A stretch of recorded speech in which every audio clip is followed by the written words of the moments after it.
فتح مکہ کا دن ہے۔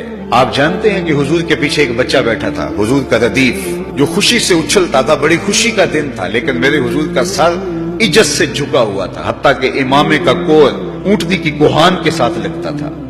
لیکن وہ بچہ تھا، نو عمر تھا، وہ اچھلتا تھا خوشی سے، تو حضور سے روکتے تھے، پھر وہ اچھلتا تھا، پھر روکتے تھے۔ وہ بچہ کون تھا؟ تاریخ میں ڈھونڈے، نواسا نہیں ہے، کسی انصاری سردار کا بیٹا نہیں ہے، کسی قریشی سردار کا بیٹا نہیں ہے، حضور کے خاندان کا کوئی فرد نہیں ہے۔ ہم نے تاریخ ڈھونڈی تو وہ حضور کے آزاد کردہ غلام اور منہ بولے بیٹے زید بن حارثہ کا بیٹا اسامہ بن زید ہے۔ فتح مکہ کے دن اپنے ساتھ جس کو بٹھایا وہ غلام زادہ تھا، دنیا کو بتایا محمد عربی غلاموں کو عزت دینے آیا ہے۔ ایک غلام کو یہاں اپنے ساتھ سواری پہ بٹھایا، دوسرے کو کعبے کی چھت پہ چڑھا دیا۔ بلال حبشی کو کہا یہاں کھڑے ہو کے اذان پڑھو۔ اللہ اکبر! کہاں بلال مکے کی گلیوں میں ظلم اور جبر، چور اور زیادتی کا شکار ہوتے تھے، چکی پسوائی جاتی تھی اور جسم میں میخیں ٹھونکی جاتی تھی۔ آج وہی غلام، وہی بلال کعبے کی چھت پہ کھڑا ہو کے اذان دے رہا ہے۔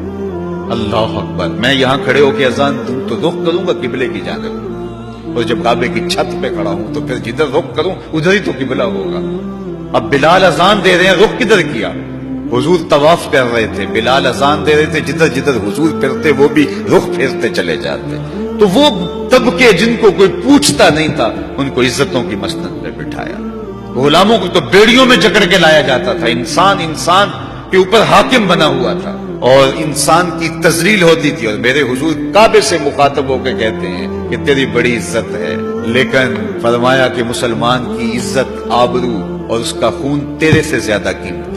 یہ سبق دیا، یہ درس دیا بھٹکی ہوئی انسانیت کو، سراغ زندگی میرے حضور نے عطا کیا۔ تو اس لیے آج میں اور آپ اللہ کے حضور لاکھ لاکھ شکر ادا کرتے ہیں کہ ہمیں اس نبی کا غلام ہونے کا شرف اور اعزاز نصیب ہوا۔ ان کا طرز زندگی روح میں جذب کر لیجئے، ان کے بتائے ہوئے طریقوں کو اپنی زندگی میں اتار لیجئے۔ تو ہم اگر اپنی پہچان حضور کے نام سے کرواتے ہیں، اور ہماری ساری پہچان ہے ہی ان کے نام سے، تو پھر ہمارا عمل بھی اس کی گواہی دے، ہمارا رویہ بھی اس کی گواہی دے، ہمارا طرز زندگی بھی اس کی گواہی دے۔ آج بھی اگر اسلام کا دامن پکڑو، وَأَنْتُمُ الْأَعْلَوْنَ إِن كُنتُم مُؤْمِنِينَ، میرے رب نے وعدہ دیا ہے، کافر لگتے کیا ہیں؟ تم مومن بن کے دکھاؤ، عزتوں کا تاج تمہارے سر پہ رکھو۔ لیکن تم تن آسان ہو، تم خواہشات کے بندے بن گئے ہو، آرزوؤں کے غلام بن گئے ہو، اور نعمتیں وہ مانگتے ہو جو بدر اور احد کے صحابہ کو عطا کی گئی۔ کہاں کیسے تمہیں وہ نعمتیں ملیں گی؟ پہلے اپنے آپ کو ثابت تو کرو کہ ہم ان کے اہل ہیں، اور جب اپنی اہلیت ثابت کرو گے تو رحمت کی برکھا برسے گی۔ وہ ایک بڑا معروف جملہ ہے کہ لوگ زندگی یزید کی جینا چاہتے ہیں اور موت حسین کی مانگتے۔ صاحب ایسا نہیں ہوتا۔